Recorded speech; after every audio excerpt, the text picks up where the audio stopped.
So Vinny, subject is Lotharios for Conan. Vinny from Chicago here. The question is more for Conan. Has Conan, Humberto Carrillo, and Angel Garza has Conan seen Humberto Carrillo and Angel Garza recently on NXT? If he has, does he like the recent storyline NXT and the recent work in the ring? I think they have star quality, are great in the ring, and they can speak English pretty well. I thought the recent match versus the Family was outstanding. Does Conan think they can reinvent themselves on the main roster and be one of the best tag teams in WWE if they don't have a bad gimmick like the Lotharios? Would you have them join Escobar versus Carlito, Wild and Cruz Del Toro interviewed? Thank you for all the entertaining Patreon content. Good, just for you, Conan. Yeah, other people that have worked with me in AAA, I follow, whether it's Phantasma or the Garzas or whoever, right? So yeah, I have watched their storyline. I agree with everything you say, the star quality, all that. I like the storyline they're doing, that they're doing it for their granddad, who was a wrestler. I think the wolf scratch on their chest is mega JoJo Dutch. Reminds me of when Davey Richards, and Eddie Edwards were the wolves. Remember? They had like a thing there, and they actually and they howled. Yeah. Okay, so yeah, I think that's pretty JoJo. I would actually have them, just off the top of my head, I would have them come come to the LWO and have friction with the other two guys, Benicio del Toro and Joaquin Wilder, and then have them fight for a chance to say in the LWO, and the Guardos go over. Well, I think they should have two cartel factions on the show. Why not? Just like how it is in Mexico, right? There's the old school faction. Who would head it? I don't know. Yeah. Maybe you go down there, Conan El Barbero. Yeah. Next is from Andrew Lee. The subject is after wrestling. Hello, guys. I'll try to keep my email short. I thought about a long, well-written email, but I figured I could make it short as asking, from the guys you were seeing today in WWE, AEW, and Impact, who do you guys see as guys who can transition over a role like a producer, agent, booker, and really help the product? Excluding guys who kind of already is, like a Bryan Danielson. I don't know.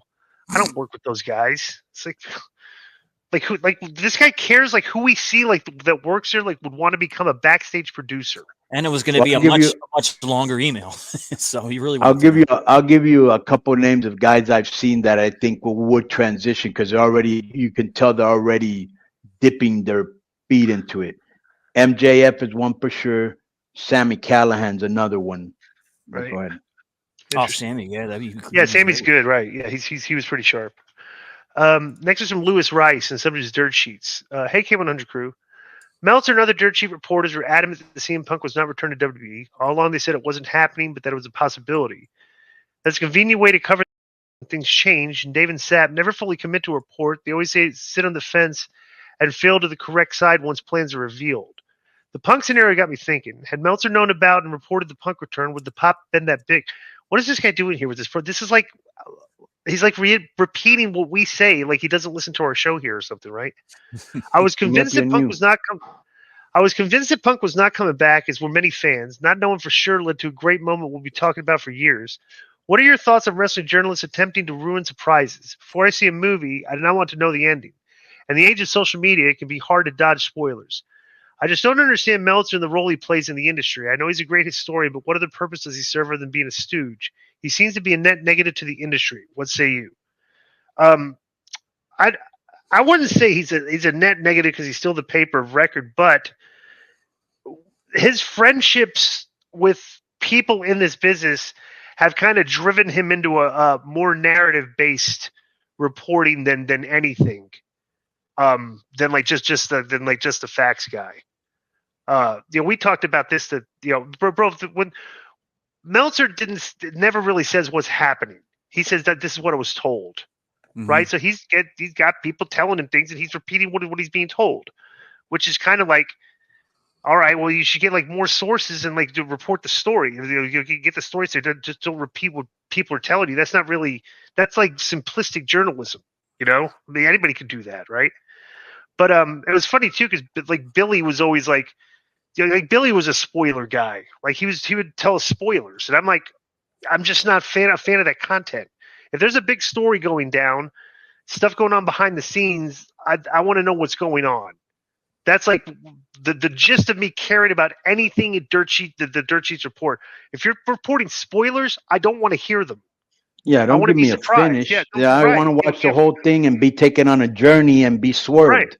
Right. It's like, so what if like that's, if you got a stew that's feeding you the finishes and you're telling everybody that's not a stew. No, and bro, it happens a lot. Yeah. A lot of fans go, "Oh, can you tell me what's gonna happen in this match, or can you tell me what surprise you're gonna have?" Right. Go watch the show.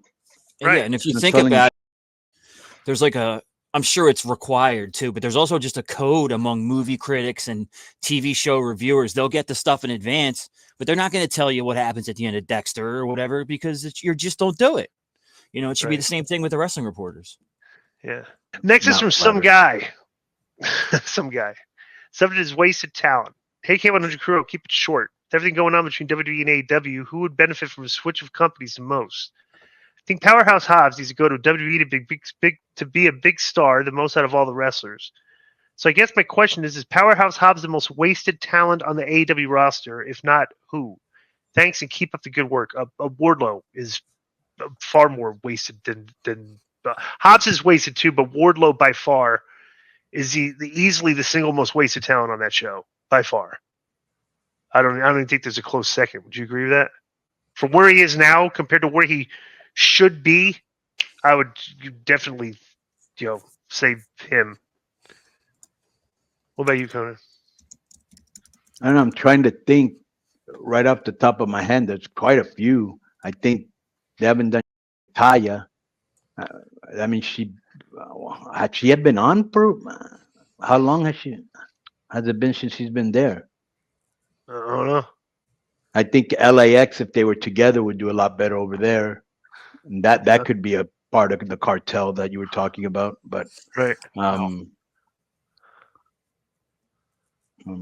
I can't think of anybody else right off the top of my head right now. Next one's Guled Ahmed, subject is QT Marshall. What's up, Conan? Disco and Joe, my question is, if QT Marshall ever went to WWE, would he be used in a prominent capacity or enhancement talent for the likes of Omos and guys like that? I know being Cody's close bud can be an easy step to the door, but for how long?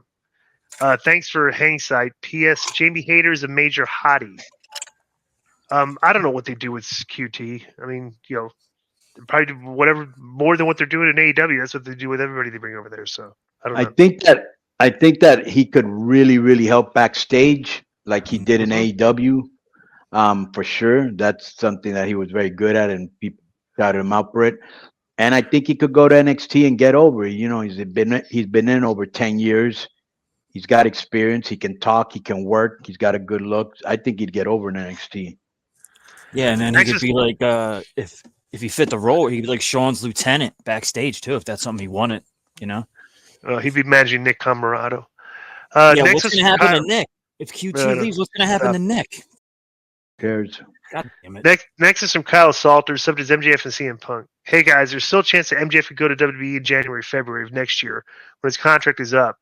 Even though a lot of the storylines have been focused around him, this is a two-part question.